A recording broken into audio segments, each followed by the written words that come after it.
I'm Edward Moorfield, the publisher of Citybiz, and I'm honored today to interview James Fennelly, who is the Senior Vice President at Jair Lynch Real Estate Partners. Welcome. Thank you. Happy to be here. James, can you tell us your title, your years with the company, and your primary responsibilities? I am Senior Vice President of Development. I have more of a primary focus at the company. I operate or manage the development services portfolio. It's where we act on behalf of a client. I've been with the company since its inception. It's been 25 years now. I can't believe it's been that long. Primary role is oversight of project execution and management of staff and operations, as well as, in large part, I focus a lot on our client interaction. And what types of clients, companies do you serve? So we serve a host of clients. They range from municipalities locally. We have represented the Department of Parks and Recs, doing recreation facilities. We have represented the library, the public library system, recently having completed the modernization of the Martin Luther King Library, which is a historic project, very significant in the area. We also have done general office clients, nonprofits. We did a lot of charter schools over the past, I'd say, 15 years. We've done over 20 charter schools for nonprofits looking to kind of expand their reach. We've also worked and completed some significant municipal projects in the area. We did the Unified Communication Center, which houses the 911, general information, and homeland security in the offices. We have also done some healthcare, and we worked with the Capital Area Food Bank to complete their distribution warehouse expansion. So there's really a host of clients that we represent on the development side. We also obviously are owners to ourselves because we own and operate properties. Howard University is another client of ours currently, which is working on a $750 million campus master plan, of which we are working with them to complete 2 of those projects. So it's really a really diverse clientele that we serve. And so what projects are you presently working on now?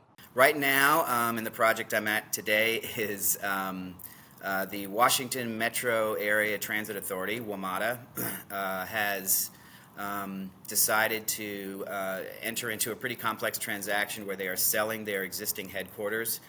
They need to reposition about 3,000 of their employees. And so we've been working with them for the past 5 years now to help plan the transition initially, and then we helped locate actual office spaces.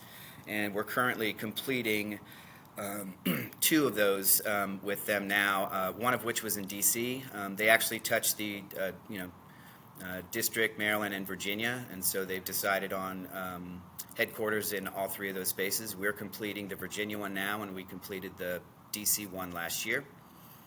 Also working on a charter school in the district. We have a host of our own development projects that we are working through. I'd say about our portfolio consists primarily 60 to 70% of our project load is our sponsored development where we own and operate.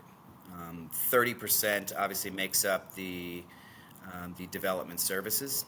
And the company is an impact-focused organization. Can you tell us about your attainable housing strategy and how you focus on social impact? Our mission there is to create ideas that inspire, buildings that are resilient, and places that are extraordinary. I mean, pretty simply put, part of achieving that mission, though, is the attainable housing strategy, which targets the preservation and creation of attainable housing. Most of that is for individuals and family earning between 30 and 120% of the median income. To date, we've invested approximately $1.3 billion towards that goal. Additionally, we also have a robust ESG policy in place that we launched last year in 22, which details our environmental, social, and governance impact commitments. Given our role in the communities, having a voice in how their neighborhoods evolve and how we can best impact them. I would encourage folks reading or looking at this publication to check out the website. We just recently launched an insights section. Has a lot of great content for interested readers. So is there any part of the James Fennelly or Jair story that you'd like to share with us that you haven't shared with us? Well, the James Fennelly story, I think, is, I have had 25 years of very impactful and meaningful service, I think, both to the district area and the projects that we do.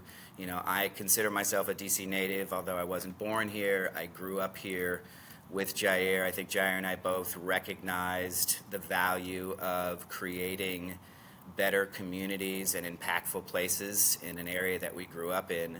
And so that's been hugely rewarding, I think, for both of us in terms of kind of our story and the, our focus and mission in the projects that we've created, and kind of, impressing upon our team and family at Jair Lynch kind of the DNA of how we really want that to translate into the work that we do.